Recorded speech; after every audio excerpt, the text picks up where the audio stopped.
we're on page 200, where are we? Page 200 and 200, yeah. So we got to the second dream, and we were talking yesterday about the difference between the first dream where he sees the 11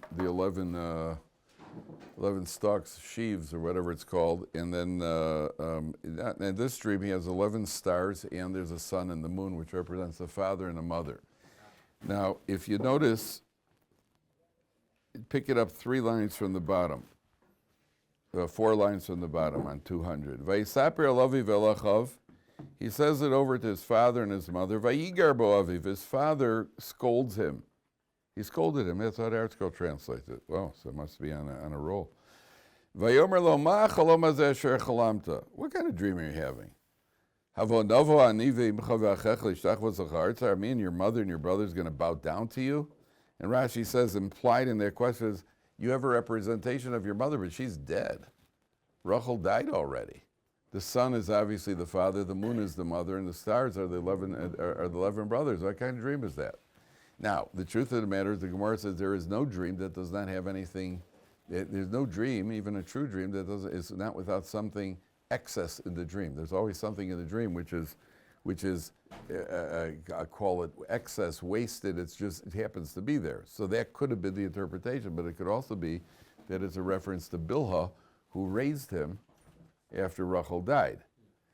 Yaakov is trying to diffuse the tense situation. Yaakov senses that there's something to the dream. And one of the reasons he senses it is that, and the brothers sense it also. Look at the next pasuk. Vayikanu bo echav, the brothers were jealous of Aviv Shamar Sadavar. Now here it says they were jealous, page 200. It doesn't say they hated him. It says they were jealous of him. They dropped the hatred. They still hated him, but it doesn't say they were hated him about this dream. Now what changed? So what changed is that dreams are often a product of what you're thinking about during the day. So when he tells them the first dream, and the first dream is that the brothers are bowing down to him, well, to walk around and thinking about during the day about, hey, wouldn't it be nice to have my brothers bowing down to me? I could handle that. I got 2 brothers. Wouldn't it be nice if I had my brother's money? Yeah, that I could, wouldn't it be nice if I was beating up my brother for a change instead of him beating me up? I could see daydreaming about that. But nobody's low enough to have a dream of their father and mother bowing down to them. So when they hear they know that it's a representation of a father and a mother. The son is certainly the father. The mother, whether it's excess or it's billah, who's going to have a dream? I know what kind of person is going to have your mother bow down to you in a dream, if your father bowed down to you. There, they realize that obviously this is not a result of him daydreaming about it. They realize that there's something here that indicates that something over here is, he's going to rise to prominence. Now they're jealous. I can't hate you for having a true dream. I could hate you for having a dream that was activated by your daydreams. That I could hate you for. What are you dreaming about me bowing down to you for? But once you're dreaming about Dad bowing down to you, so I sense that there may be something true to the dream, because you wouldn't have been daydreaming about that. So at that point, they're jealous of him. The sun and the moon, by the way, is the sun is the father, the moon is the mother, because the moon reflects the light of the sun. The wife and the husband, the relationship is that the husband is what we call in Hebrew the mashpia. Mashpia is he produces the energy, the wife absorbs the energy. In all areas, whether it's emotional or whether it's physical or whether it's logical, the husband is the one who kind of sets the tone, the wife absorbs it. That's why there's a statement in the Gemara, Eishes chaver kechaver. The wife of a Talmid Chacham has the status of a Talmid Chacham. Because living with a Talmid Chacham, she learns how to think like a Talmid Chacham. If a woman walks into this room and she has learned Shas and Poskim, don't ask me how, since the woman can't learn Gemara, maybe she's a Gilgal. She never forgot it when the Malach touched her. She never forgot it. Right? But if a woman walks into the room, she knows the entirety of Torah, Bavli, Yerushalmi, everything, and she walks in the room, you don't have to stand up for her. There's no concept of a woman Talmidah Chachama. Doesn't exist. No Talmud. A woman is not honored for her Torah scholarship. If a wife of a Talmid Chacham walks into the room, and the only book she's mastered is the big book of Jewish cooking, which she should master, by the way, you have to stand up for her. Because Eishes Chaver Kechaver, the wife of a Talmid Chacham has Talmid Chacham status simply by living with him. She absorbs his mindset. She understands how to live life. Women absorb it from the husband, not from the books. From the books, she could quote you the books. It's very nice. There's some brilliant women. It has nothing to do with intellectual power, by the way. I know women who are so smart they could pack in the whole bunch of us. But the most important book is the Big Book of Jewish Cooking. That's what she's got to know. I told you a story about Rav Shach, right? Oh, you're going to hate this. No, you won't. You're going to love it. Others may hate it. If they hate it, that's good. Then they really need to hear it. So I was years ago, I heard these two girls. Rav Shach was the Gadol Hador. And he was the head of the Rosh Yeshiva, the Panovich Yeshiva. It's one of my favorite stories.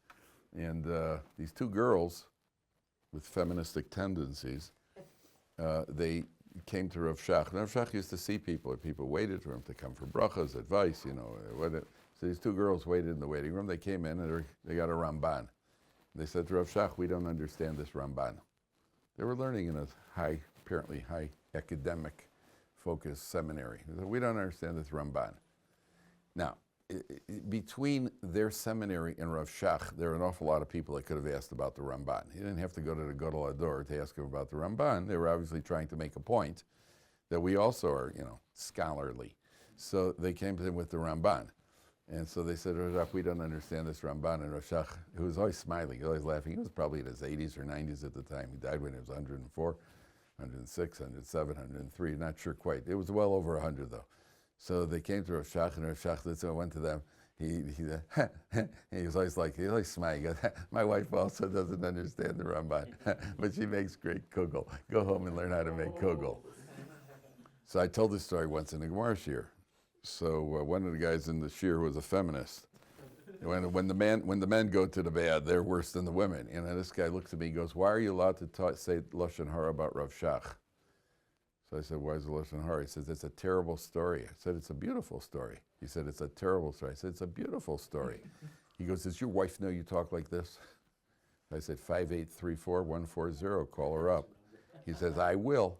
And he did. And then I saw him later in the afternoon. He walks into shir in the afternoon. We had a second shir later in the afternoon. He walks in. He looked like he'd just gone 15 rounds with Mike Tyson. The guy's looking, I said, so Mark, did you call my wife? He goes, yeah. I said, what'd you say? He says to me, I can't believe there's someone in the world who thinks like you do. I said to him, what'd she say? She said, of course they got to know how to make code. What's the husband going to do? He's going to come home and eat a Ramban? So a good time was had by all. Nothing wrong with women studying. Don't make a point. We're not here to make points. A wife absorbs. That's the sun and the representation of the sun and the moon. The sun is the energy, the moon reflects it. That's why that's the representation of father. The bottom line is, now the brothers are jealous, and Yaviv Shamaris Adavar. Yaakov Avinu, a good translation, he kept the matter in mind. In other words, he understood also that there's something up. He understood there's something up, and he just, keep it up. But he wants to diffuse it and show everybody else in the room, like, come on, what kind of dream is this? So that the brothers shouldn't be too jealous, too upset.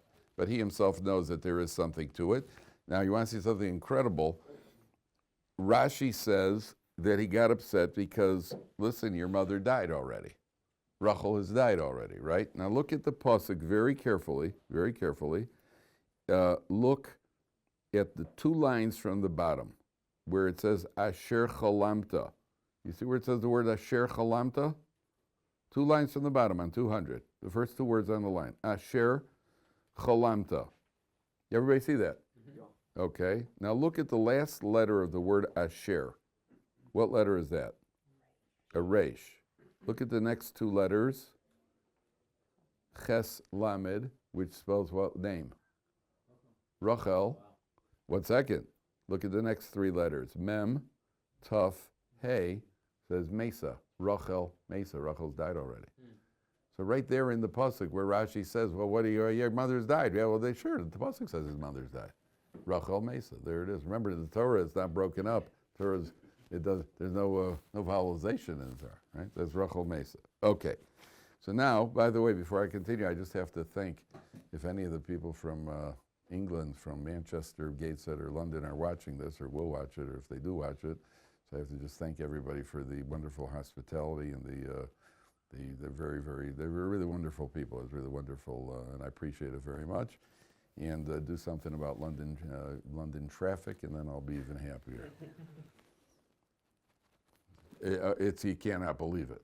You cannot. And the mayor in London has a 20-mile-an-hour speed limit.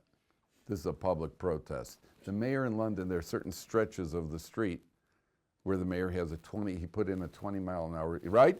My father, funny story, he was driving in that zone, but he went out somewhere, got a ticket, on the way back got a ticket as well. He then had to do some course online because he went 22 miles per hour for 3 hours. It's terrible. You can't even touch the accelerator because you're up over 20 miles an hour. It's terrible. I was sitting there, the guy's driving me. I had a driver who picked me up at the train station, and so one thing, there's traffic. Okay, so you're stuck in traffic. There's nothing you can do. Then all of a sudden, there's a stretch of road. It's wide open, and this guy's dragging along like a camel. And I'm thinking to myself, come on, buddy, hit the accelerator, will you? Nope, right on the street. You see, they're all over the place. On the street, they paint 20s. In America, there are signs, 20s. They're 20 miles. Apparently, it saves, because of the gas emissions or whatever it is, it's good for the environment. But the bottom line is we all know that if it's good for the mayor's pocket is what it's good for, because obviously he's making money on it, otherwise he wouldn't care. So somehow or other, so that's my public protest. In any event.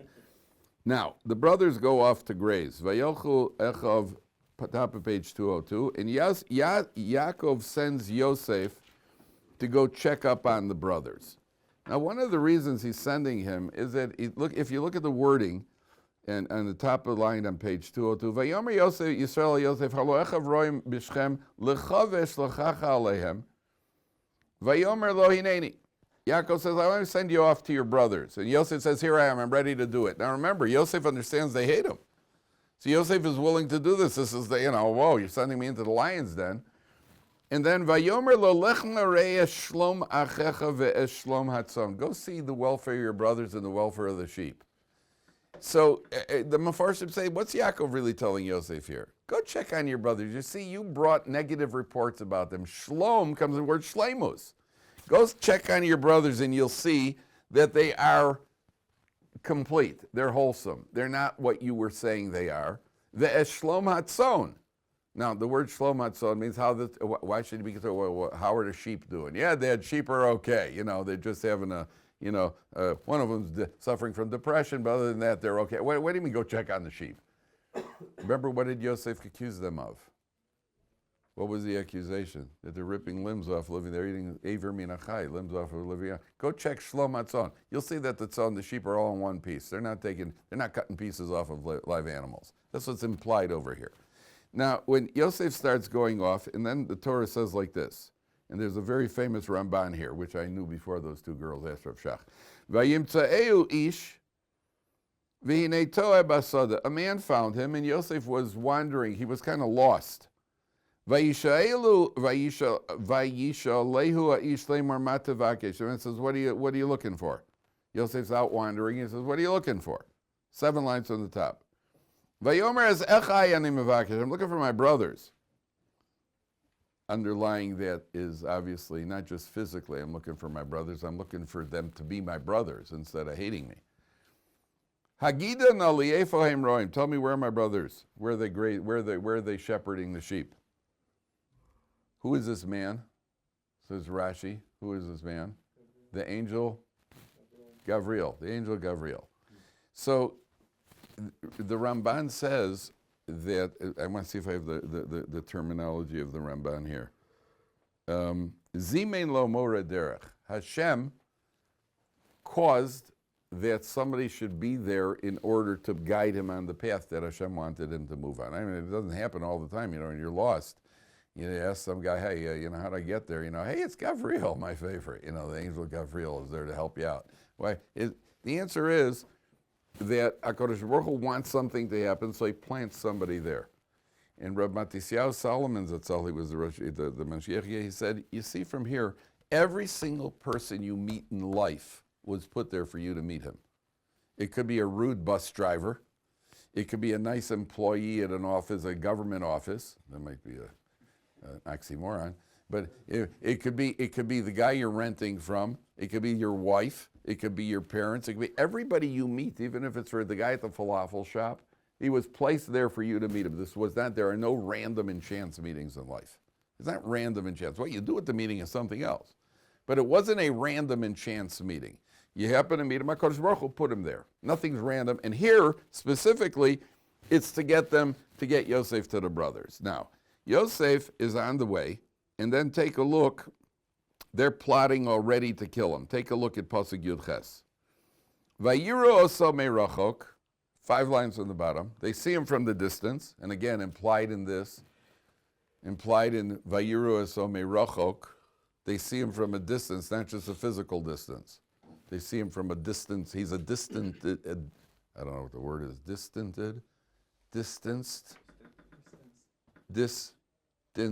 brother. He's a distanced brother. Distant. No, not distant. Distant is the noun. I'm talking about the verb, or an adverb. They have distanced him. Is that an adverb? Dang, he's good. Yeah, got that. Nailed that adverb again. Right? I don't know if it's an adverb. We'll call it a past participle. How's that? Never knew what those were. Right? So they've distanced him. Vayiro some rachok. He is whatever. And he's far away. That's better. They start plotting to kill him. The dreamer's coming. Let's take him, we'll kill him, we'll throw him into a pit. And we'll say that a wild animal has eaten him. And then we'll see what will be with his dreams. So Rashi brings down that wasn't, it sounds like it's them saying, yeah, let's throw him in a pit, then we'll see what will be with his dreams. Take a look at Rashi. Rashi says, left column, 4 lines from the top. This pasuk says, the pasuk is saying, hey, there's got to be a drasha here. Ruach HaKodesh Omer Eskein. It's Ruach HaKodesh that announced this. We'll see what will be with his dreams. Hey, Momrim Nargeyu. They said, we'll kill him. The Akosuv Misayim, yet the pasuk concludes with, V'nire ma'yu chalamosav. We'll see what will be with his dreams. Nire dvar miyoku mim shalio shalachem. Hashem is saying, let's see whose plan comes out, your plan or my plan. Right? That's so implied in V'nire ma'yu chalamosav is that you could play man toils, God foils. That's the you never heard that expression? Man plans, God laughs. It doesn't rhyme. Man toils, God foils is better because that one rhymes. So now, watch what Reuben. Enter Reuben, and you have to understand Reuben's the one who's got the most to lose over here. When Yaakov Avinu gives Yosef the cloak, the Ksonas Pasim, there's almost like an appointment. You're going to be the one in charge. Reuben has the most to lose over here. Why? He's the firstborn. So it's in his best interest that Yosef should die. Get Yosef out of the way so he could have what he's rightfully entitled to. Which is also why Reuben has to step in now and try to save him. Because Reuben understands that if something happens to Yosef, who's going to get blamed? You're going to always look for the motive. Let's look for the motive. What was the motive over here? Who's got the biggest motive right now to get Yosef out of the way is Reuben. Vayishma Reuven vayatzileo miyado. We're going to get philosophical in a second, guys. We're going to get into heavy philosophy. As heavy as my philosophy gets. Vayishma Reuven vayatzileo miyado. Reuven saves him. Vayomer lo nakenu nefesh. Let's not kill him. Vayomer aleim Reuven al tishbechu dam. Don't spill his blood. I got a better idea. Hashlichu oso el abor hazeh asher bamidbar. Let's throw him into the pit in the desert. Top of 204. V'yad al tishlechu bo. Don't set your hands against him. Leman hatzil oso miyadam. In order to save him, lashivu el aviv. Reuben had a plan. We'll throw him into the pit. Then, when nobody's around, Reuben will double back, and he'll get Yosef out of the pit and bring him back to his father. That's the plain meaning of the pasuk. Here you have one of the most famous philosophical questions in Judaism. We all know that there's something called free choice. You have free choice. You could do good or you could do bad. We also know that on Rosh Hashanah, HaKadosh Baruch Hu decrees what type of year people will have. Will he have a prosperous year? Will he have a healthy year? Will he live out the year? What good things will happen in a person's life? What bad things may happen in a person's life? It's all decreed on Rosh Hashanah. Now, even that decree has, sometimes people oversimplify the Rosh Hashanah. This is very important because you get to Rosh Hashanah, people always ask, well, if God decreed that I should make a lot of money this year, why should I go to work? What is my work going to help? Either I'm going to make money or I'm going to lose. I'm lose money. It's a decree on Rosh Hashanah. It's an oversimplification. The decree can sometimes be if you work responsibly 8 hours a day without overworking, you will have a good parnasa. If you don't work, you won't. We don't know what the decree is. Other people, God says, listen, you may not work, but you're going to make a pile. In spite of yourself, you're going to make a pile. But we don't know what the decree is. Can't take any chances. We might be one of those guys. And other people, God says, you're going to work and you're going to twist and turn and you're going to leave no stone unturned and you're still going to struggle. You're just not going to make it. You're just not going to make it. No matter what you touch is going to turn to dust. Now your investments are going to bottom out and you're going to get fired. You're not going to do well, whatever it is. So now, let's say, and even if God decrees that a person should live, you're going to live. What is that? That means you can go jumping off any building you want. No, you live if you behave reasonably responsibly. If you don't jump off of buildings and you stay off of motorcycles, you are guaranteed to live. Other people, you could try as hard as you want, and it doesn't work. It's get killed. There was, by the way, a girl in Tel Aviv who jumped out of an 8-story building in Tel Aviv. She jumped out, tried to commit suicide, and she landed on a mattress truck that was driving past. Documented a mattress truck, and she landed right on the mattress, didn't get killed. I always said they should use the mattress. If the mattress people were smart, they would use it as an advertisement. Sealy Posturepedic. Well, be comfortable at night and prevent suicides. If you ever try to jump off your bed, land on a Sealy Posturepedic. That'll what do you call it? It'll be a great advertisement, though. They can make a mint. Mike will talk afterwards. We got to take this somewhere. So now the question becomes like this: can Reuben, not this Reuben, the proverbial Reuben in Gemara, can Reuben use his free choice to kill Shimon if Shimon doesn't deserve to die? Let's say God decreed that Shimon's going to live as long as Shimon's going to live out this year if he behaves responsibly, if he doesn't jump out of any buildings. Reuben has free choice. Can Reuben activate his free choice to kill Shimon if the decree is that Shimon should live? You heard a question. Good question, right? For one of the annoying Jewish questions, right? What would you say? Yes, he could. Why? Because he has free will. And free will has to exist, because that's our whole purpose in life, is to activate our free will positively. There is such an approach. That's the approach of the Orach Chaim HaKadosh. The Orach Chaim HaKadosh says that's what Reuven was saying. The Gemara says an animal only kills a person.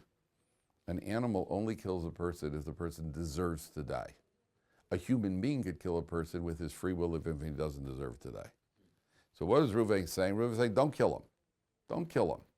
Because maybe he doesn't deserve to die. In other words, the brothers convened, according to the commentaries, they convened the Beis Din, and they said, listen, Yosef accusing us of these crimes is trying to get us executed. Because if we're guilty of these crimes that he says we're guilty of, we deserve to die. And we should be executed as B'nai Noach, as Noachites.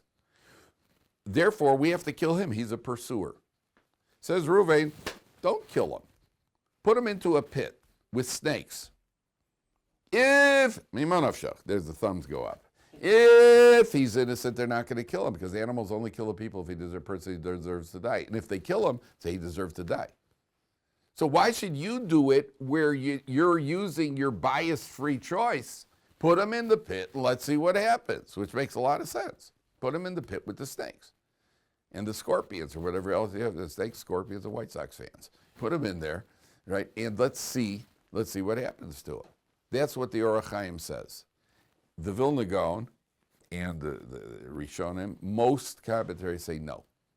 You cannot use your free choice to harm somebody who is not meant to be harmed.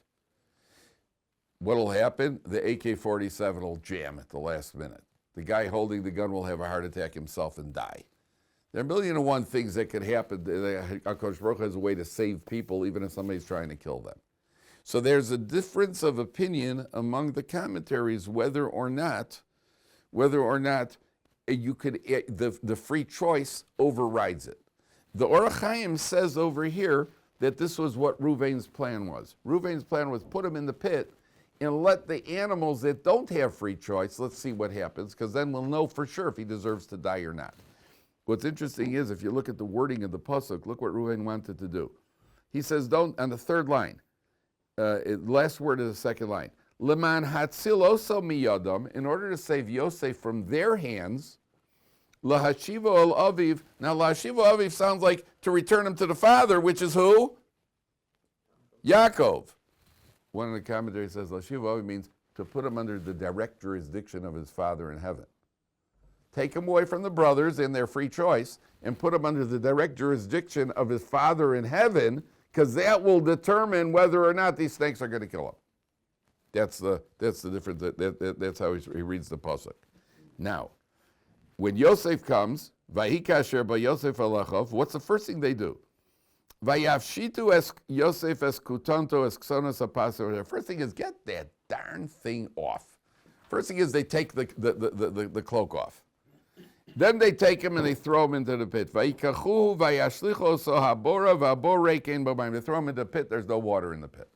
And the Gemara says, sure, why does it, if the boy, it's like here's a drasha for you, Jake. It says, v'aborek, the pit is empty. Ein bo mayim, there's no water in the pit. Well, most empty pits don't have water in them, isn't that true? If the pit is empty, it's like Winston Churchill once said about Sir Clement Attlee. Winston Churchill couldn't stand Clement Attlee, who was at one point the prime minister, and they were at each other's throats. So Winston Churchill once said, an empty cab pulled up at Parliament today, and Sir Clement Attlee stepped out. Now, if a pit is empty, there's no water in it. So why does the Torah say "Vaborek"? It's empty. Ein bo mayim. There's no water. It's redundancy, right? You understand? Obviously, no water. So the Gemara says, yeah, there is no water. It was empty of water. There were snakes and scorpions in the pit. We're going to ask Jake. Maybe it could have been a plan that it used to be a well and now it's not a well anymore because there's no water in it. It could be. It could be, but somehow Rashi says what I say and what the Gemara says. Now, because it could be it's a machlokas between you and the Gemara, but that's okay. We possibly like the Gemara. Could be, it could be. I'm just giving you a hard time. It could be. But the Gemara says it's emphasizing that the pit was empty. It's not a well. It's not a well. They're out in the middle of the desert. Out in the desert, they're in the wilderness. There's no well over there. To the contrary, there's snakes and scorpions there. Excuse me 1 second.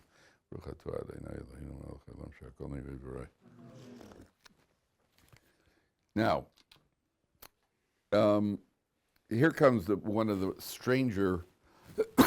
this is one of the stranger sections of concepts. Oh, that vodka! The water is strong. Vayeshu lechol lechem.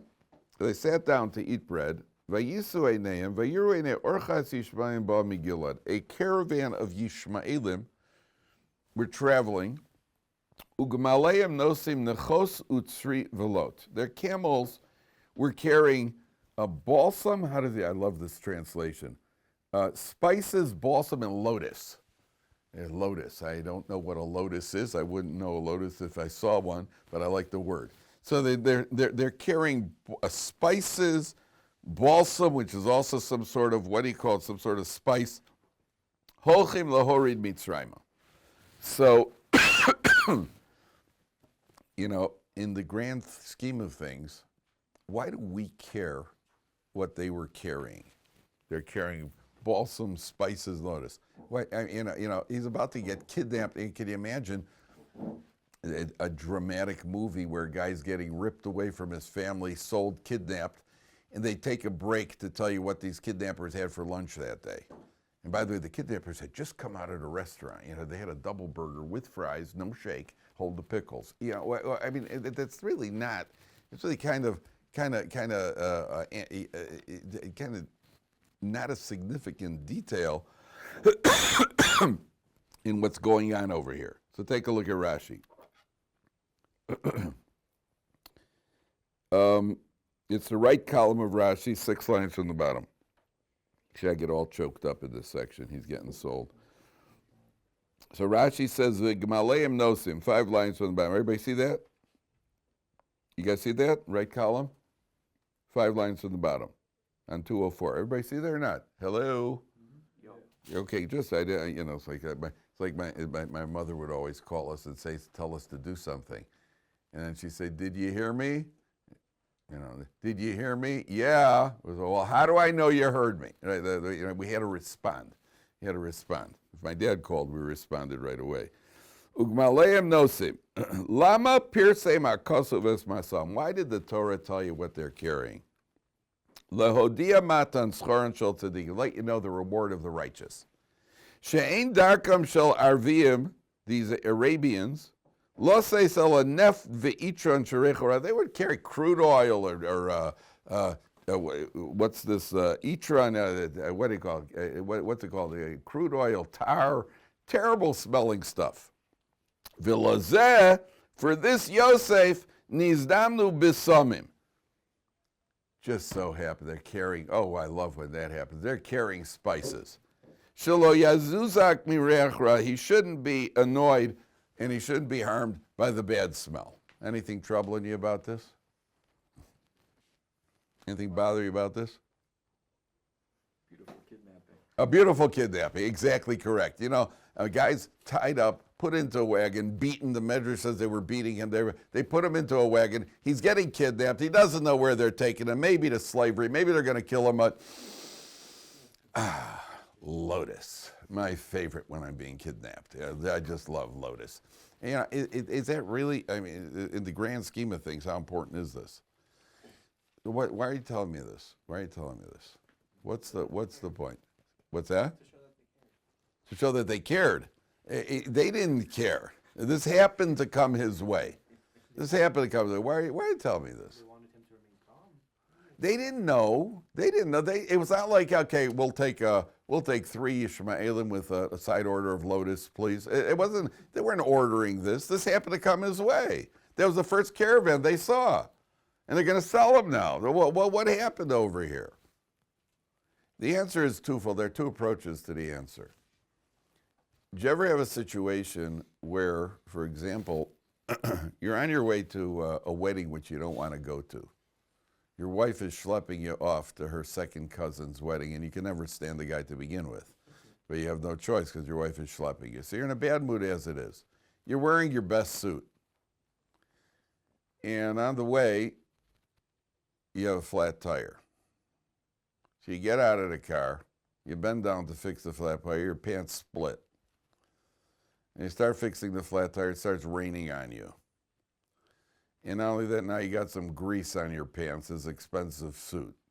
It's going from bad to worse. But you happen to have left on the car radio or whatever you had, and your favorite Beatles song comes on. That breaks the pattern. Because what really should have happened, according to this pattern, you should have left the radio on, it should have been rap. Right? No worse Gehenna than that.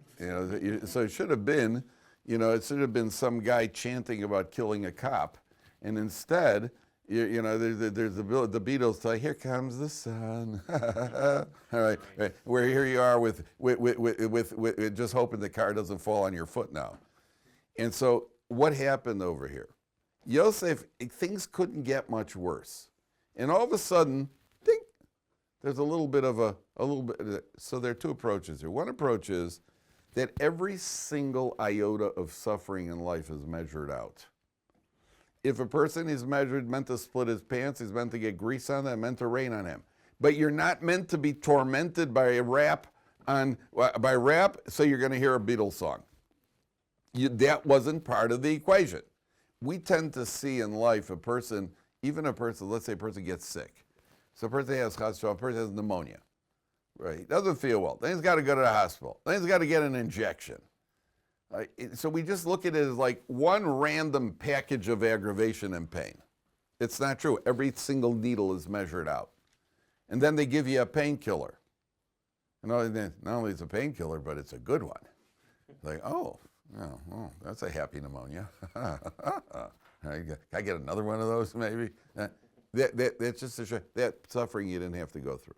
You weren't that. You were meant to. This suffering, that suffering, big, little, it's measured out. The suffering is measured out to the nth degree, number one. Number two, and that is important to know. It's important to know that every little bit of suffering, if you get to the bus and just as it pulls away from you, just as you get to the train, it pulls away like it did for me yesterday. As soon as I got to the train station, I didn't even bother trying to tap the door because I heard that click and they're not going to open. I don't want to embarrass myself by being that guy who's sitting there hitting on it. I know it's not going to work, so I just pretend to be. I didn't need you anyway. I like the next train better. Ha ha. Right. So I might get embarrassed myself. Then this morning also, as I got to the train station, the train was pulling away. That's measured. That's measured out. That's not random. That's measured out. The fact that somebody on the way to the train lost their wallet, that's big aggravation. Baruch Hashem, that didn't happen to me, but it's all measured out. So Yosef was supposed to suffer this. He's kidnapped, ripped away, aggravation, but not a bad smell. You're not going to get that in life. And you should know that it's measured out, number one. Number two, sometimes in life we feel like Hashem has abandoned us. Hey, didn't you see what's happening to me over here? Look at this. Where are you? I got, what do you call it? I'm getting kidnapped, I'm getting ripped away, and I'm such a good guy, and I'm only trying to do the right thing, and you're ripping me away, and Hashem has just abandoned me. Now, Kosh Baruch Hu just wants you to know, by the way, I haven't abandoned you. I haven't abandoned you. I got it. It's under control. I've got it worked out, and I'm going to show you I haven't abandoned you. Watch this. Take a whiff. Oh, lotus. Right. I sent that. That's my little message to you that you've not been abandoned. That's my little message to you that it's all under my jurisdiction. I have a reason why it's happening, and there could be several reasons why it's happening, but don't think it's random. I'm letting you know that I got it under control. So the brothers say, what do you call it? They decide. Yehuda then speaks up and says, let's sell him to the Ishmaelim. And then Yosef gets sold from one to the other.